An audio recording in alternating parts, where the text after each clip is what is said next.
I can't remember the particular year now. What's I know about VVF. I was born in the north, and most of the cases of VVF are in the northern part of Nigeria. So I have a fair idea of what VVF is. But some years back, say about 5 or 6 years ago, a letter was brought to me that there's this lady in Lagos here that she has VVF, and she was 46 years old. And I said to myself, a 46 years old in Lagos, this is not some remote area in the north.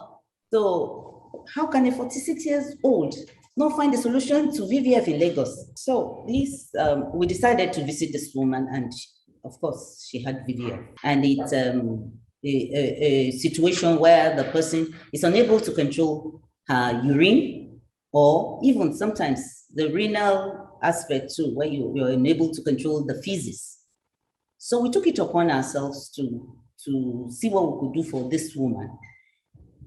We got in touch with some hospitals in Lagos, the hospitals she said she had been going to, and started to find out the government hospitals, how is it possible that you couldn't handle a situation like this for 26 years? The woman was 21 when she had it, and at that time she was already 46.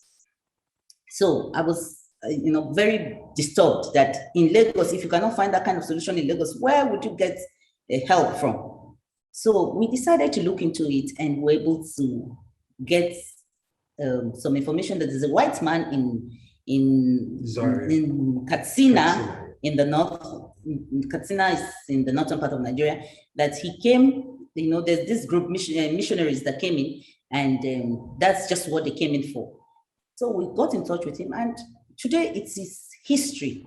So we decided to go around Zaria, where she was treated in Zaria, actually, not in Lagos.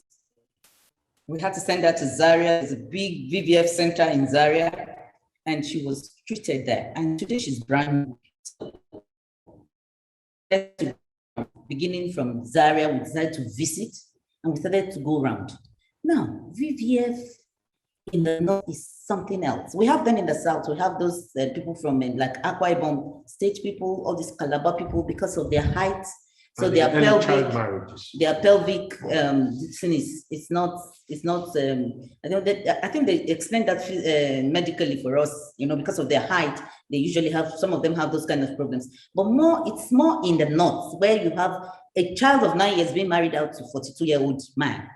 Their pelvic area is not ready. They are not ready for childbirth. They are children themselves, and yet they have to give birth to children too. So they are at that age, they are not even ready. Their body is not ready to give birth.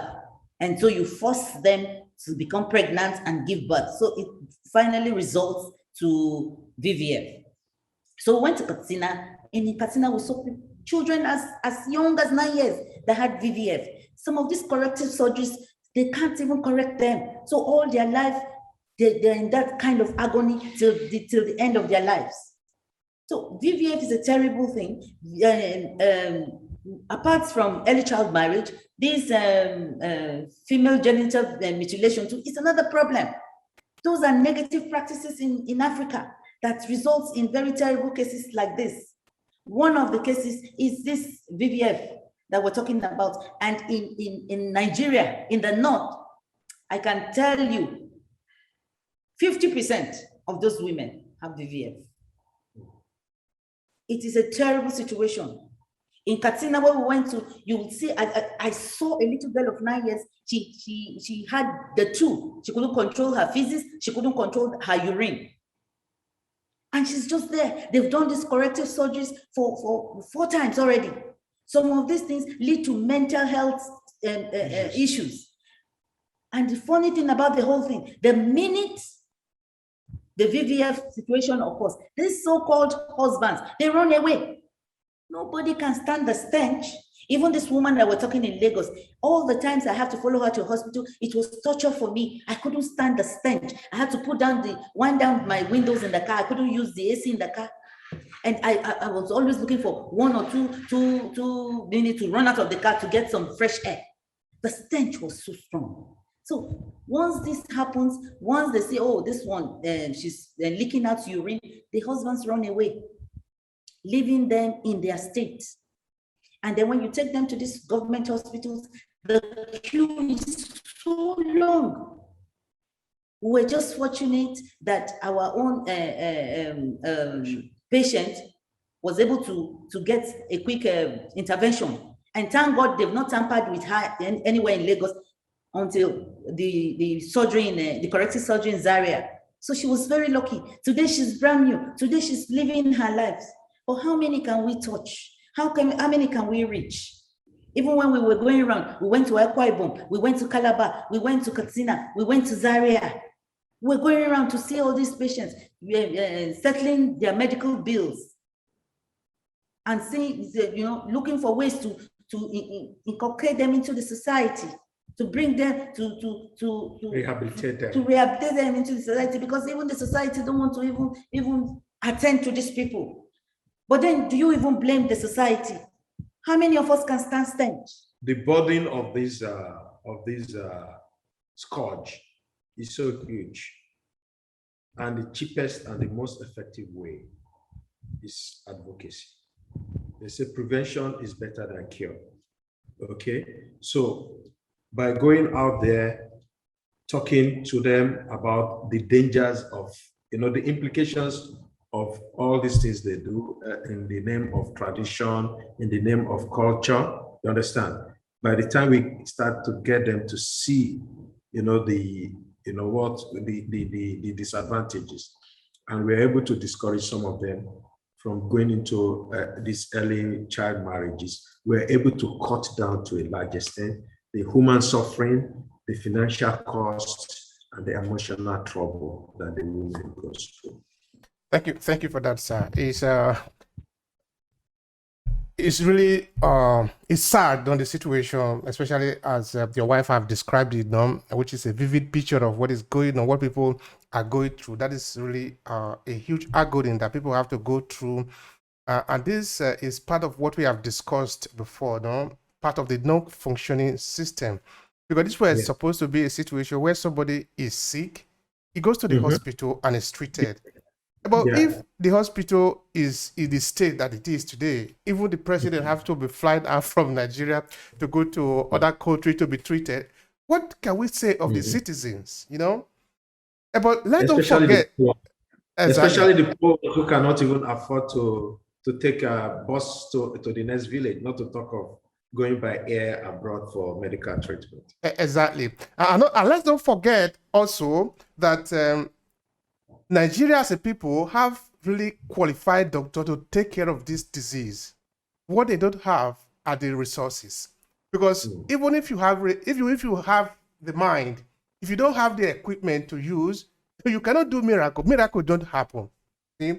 Unfortunately, our people are just suffering like this, and really, really unfortunate. Now, Madam, you talked of this VVF center in Zaria, where this lady you took there. I hope I want to presume that other people you colleague took there got treated. And then you made mention of the fact that she was lucky that she was not tampered with in Lagos before you got to Zaria. Can you explain that part to her? Does it mean that if she had been tampered with, her case would be curable, or did I get you right? Okay, what I meant by being tampered with, now it's a special, a specialist has to handle VVF. It's a simple surgery, but you really have to understand what you're supposed to do there. Now, the doctors that she has been going to in Lagos here are not used to that. We may have a lot of people with VVF that are not coming out. It's not as rampant as it is in the north. So we have doctors that are used to patients with that kind of condition.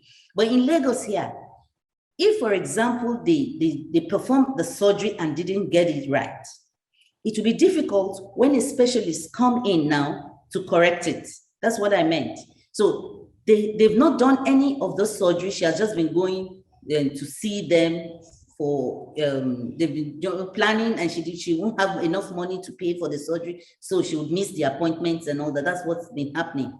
And in fact, when I went to see her doctor in Lagos here, and they told me the amount of money they were going to pay. It was funny to me. For 26 years, somebody would suffer because of just less than 300,000 for 26 years. But then I had to call my own doctor and I asked him, because he had worked in the Lagos State Teaching Hospital here. So he told me that they don't have specialists that can handle her condition in Lagos. And he was the one that actually told me to look northwards. And when I did, we're better off for it. So that was what I meant by she had not been tampered with, because if the wrong doctor, somebody who does not know what to do, just goes in there and says, okay, let me see if I can just sew her up, it might be a problem for the specialist when the specialist comes in and sees that, well, they have tampered with because I think the bladder and the vagina, that's just a thin line. So if you break what you're not supposed to break or cut what you're not supposed to cut, it becomes a problem to put it back together. Okay, and if I can just shed a little light on the background of this, of the treatment of this case. Okay, the doctor we met, the man from the Dutch doctor we met, who did this surgery, happens to have come to Nigeria as they came in as on a mission, like on a medical mission on leprosy. It was on leprosy they came. And so what they do is, those people who have been cured of leprosy, they do corrective surgery for them. Like those ones that the hands are already, withered and all that. So they do corrective surgery. But along the line, she discovered that there are a lot of women with these VVF problems, and they were not able to get a solution to it. At that time, there was no solution. So the women are just allowed to waste away like that.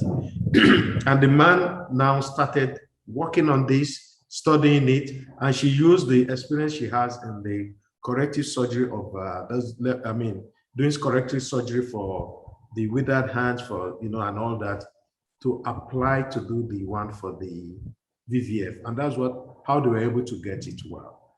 And this man happens to be going around from one state to the other, treating people all around. But fortunately, he's been able to train a lot of Nigerian doctors who are also doing this corrective surgery.